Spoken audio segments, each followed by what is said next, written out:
நேற்று நடந்த India west Indies மேட்ச்ல நான் ரொம்ப ரொம்ப எதிர்பார்த்தது என்னன்னா, நேற்று ஒரு இந்தியன், ஒரே ஒரு இந்தியன் தான் அந்த டீமையே கரை சேர்த்தது. நான் காலையில அதிகமாக ஒரு விஷயத்தை எதிர்பார்த்தேன். என்ன தெரியுமா? இந்த சங்கியெல்லாம் சேர்ந்து இந்த மத சாயத்தை பூசுவாங்க. ஏற்கனவே நம்ம இந்தியாவில் பாகிஸ்தான் டீம் விளையாட வரையில அவங்க என்ன செய்யறாங்கன்னா ஒரு 50யோ ஒரு செஞ்சுரியோ போட்டாங்கன்னா இறைவனுக்கு நன்றி செலுத்துவாங்க. சில பேர் கை தூக்கி நன்றி செலுத்துவாங்க. சில பேர் எங்க நம்ம விளையாண்டோமோ அந்த மண்ணை முத்தமிட்டு இறைவனுக்கு நன்றி செலுத்துவாங்க. இப்படி ஒரு சந்தர்ப்பத்துல அவர் அதை செஞ்சதுக்காக இந்த பாகிஸ்தான் டீம் விளையாடையில ஜெய் ஸ்ரீராம் ஜெய் ஸ்ரீராம்னு ஒரே கோஷம். ஏன்டா இந்த மாதிரி கோஷம் போறீங்கன்னா, அதுக்கு அவங்க சொல்றாங்க, அவங்களுடைய மதச்சாயத்தை அவங்க பூசலாம், எங்களுடைய மதத்தை நாங்க தெரிவிக்க கூடாதா அப்படின்ட்டு அவங்க சொல்றாங்க. சரி, அப்ப நேத்து சஞ்சு சாம்சன் செஞ்சதெல்லாம் அப்ப எந்த லிஸ்ட்ல சேர்க்கிறது? அதுக்கு ஏதாச்சும் ஒரு சங்கியல் முட்டு கொடுப்பாங்க. யாராச்சும் ஒருத்தவங்க வாயை திறந்து இந்த சஞ்சு சாம்சன் நல்லா விளையாண்டாரு, இந்தியாவை கரை சேர்த்தாரு, ஆனா அவருடைய மத அடையாளங்களை அவரோட வச்சுக்கிறட்டும் அப்படின்னு ஒரு வார்த்தைகள் வாயில இருந்து வரும், சில செய்திகள் வரும் அப்படின்னு பார்த்தேன். யாருமே வாயை திறக்கலங்க, கப்புச்சுப்புன்னு ஆயிட்டாங்க. ஒருவேளை எலெக்ஷன் வர்றதுனால அமைதியை நிலைநாட்டுறாங்களாங்கிறது நமக்கு தெரியல. அதாவது நான் ஒரே ஒரு விஷயத்த, நீங்க சங்கியா இருந்துக்கிறீங்க, மனுஷனா இருந்துக்கிறீங்க, அறிவுள்ள உங்களுக்கு ஒரே ஒரு விஷயத்த நான் தெரிவிச்சுக்கிறேன். மத அடையாளங்கள் அப்படின்னா ஒவ்வொரு மதத்திற்கும் இறைவனுக்கு நன்றி செலுத்தும் விதங்கள் இருக்குது, சரியா? இப்ப நேத்து சஞ்சு சாம்சன் செஞ்சதை தன்னுடைய கடவுளுக்கு அவர் செய்த ஒரு நன்றி. ஏன்னா இந்த சஞ்சு சாம்சன்கிறவர் இந்தியா டீமால அதிக அளவுல மன உளைச்சல் ஆனாரு. நிறைய ட்ரிப் அவரு விளையாட மறுக்கப்பட்டவர். சில நேரங்கள்ல 1 டே இறக்கி விட்டு பார்த்தாங்க, 3 டே இறக்கி விட்டாங்க. அதன் பிறகு அவருக்கு முழுமையாக வாய்ப்பு கிடைக்கவே இல்லை. இப்ப கூட அவருக்கு எப்படி வாய்ப்பு கிடைச்சிச்சுன்னா, ரிங்கு சிங்கிற ஒரு கடைசியா ஒரு 5th இல்ல 6th இறங்கக்கூடிய ஒரு பிளேயர், அவருடைய தகப்பனார் இறந்ததற்காக அந்த ஒரு மேட்ச், ஜிம்பாபேவுடைய ஒரு மேட்ச்ல சஞ்சு சாம்சனை இறக்கி விடுறாங்க. இதுல எப்போதுமே ஓப்பனிங் பேட்ஸ்மேன் கையில தான் சில விஷயங்கள் இருக்குது. ஏன்னா ஓப்பனிங் பேட்ஸ்மேன் உடனே டக் ஆகிட்டு போயிட்டான்னா அது ஆட்டு மந்த மாதிரியே வரிசையா டக் ஆகிட்டே போகுங்க. ஏன்னா இந்த ஓப்பனிங் பேட்ஸ்மேன் நின்று ஒரு 6 ஒரு 4 அடிச்சாதான் பின்னாடி வர்றவங்களுக்கு நம்மளாலையும் இது செய்ய முடியும் அப்படிங்கிற ஒரு எண்ணங்கள் வரும், ஒரு தைரியம் வரும். அந்த விஷயத்தை உருவாக்குறதுக்காக முன்னாடி கோலி, ரோஹித் சர்மா இந்த மாதிரி இருந்தாங்க. ரோஹித் சர்மான்னு நீங்க பாத்தீங்கன்னா அந்த ஷாட்டு ஹூக் ஷாட்னு சொல்லுவாங்க. அந்த ஹூக் ஷாட்டு ரோஹித் சர்மாக்கு அப்புறம் அதை கரெக்டா அடிக்கக்கூடிய ஆள் யாருன்னு பாத்தீங்கன்னா சஞ்சு சாம்சன் தான். ஏன் இத்தனை காலம் இந்திய கிரிக்கெட் வாரியம் அவரை புறக்கணிச்சாங்கன்னு சத்தியமா தெரியல. நேற்று மேட்சை நீங்க எல்லாம் பாத்தீங்கன்னா உண்மையிலேயே, அதாவது அவர் நினைச்சிருந்தாருன்னா, அந்த சஞ்சு சாம்சன் நினைச்சிருந்தாருன்னா ஒரு செஞ்சுரிக்கு ஏன் பண்ணிருக்கலாம்.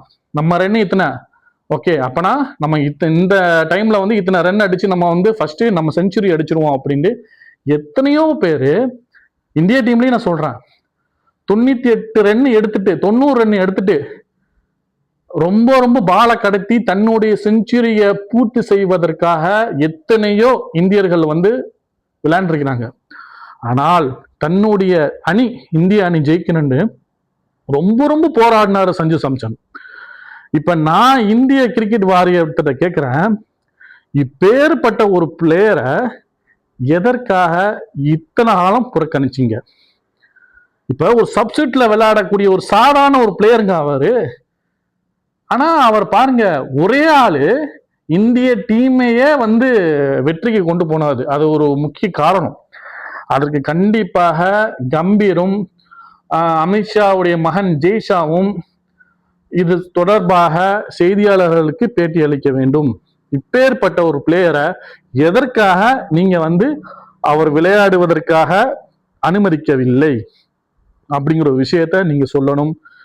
ஏன்னா வர்றவன்லாம் 14 ரன்னு 20 ரன்னு நின்று நிதானமா விளையாடுறதில்ல அப்படின்னு நம்ம சொல்லக்கூடாது. யாரையுமே நம்ம மட்டம் தட்டி பேசக்கூடாது. ஏன்னா 195 ரன்னை சேஸ் பண்றதுலாம் சாதாரண விஷயம் கிடையாது. ஏன்னா பவுலிங்கும் வெஸ்ட் இண்டீஸ்ட ரொம்ப ரொம்ப ஒரு கடுமையான ஒரு பவுலிங் நானும் பார்த்தேன். அந்த சமயத்துல ஃபர்ஸ்ட் ஓவர் கொஞ்சம் ஒரு சுமாரா இருந்துச்சு. அடுத்து செகண்ட் தேர்டுலாம் வரையில நல்ல ஒரு ஹார்டான பவுலிங்காக தான் இருந்துச்சு. இன்ஸ்விங்லாம் ஆச்சு. அந்த ஒரு இடத்துல ஒரு ஹை ப்ரெஷரை சமாளிக்கக்கூடிய திறமையான கிரிக்கெட் வீரர்கள் இந்தியாவில் சஞ்சு சாம்சனை தவிர இப்போதைக்கு யாருமே கிடையாது. பவுலிங் நல்லா இருந்துச்சு. யாரு பும்ரா நல்லா வச்சுனா. அதற்கப்புறம் பெருசா நம்ம சொல்லிக்க முடியாது. ஆனா ஃபீல்டிங் ரொம்ப ரொம்ப சொதப்பல். ஒரு 4 கேட்ச் மிஸ். அந்த ஒரு கேட்சை பிடிச்சிருந்தா இவ்வளவு தூரம் வந்திருக்காது. 170 சம்திங்ல முடிச்சிருக்கலாம். ஆனா 195 வரைக்கும் வர்றதுக்கு காரணமே ஃபீல்டிங் ரொம்ப ரொம்ப கோட்டை. அது சரி பண்ணணும்.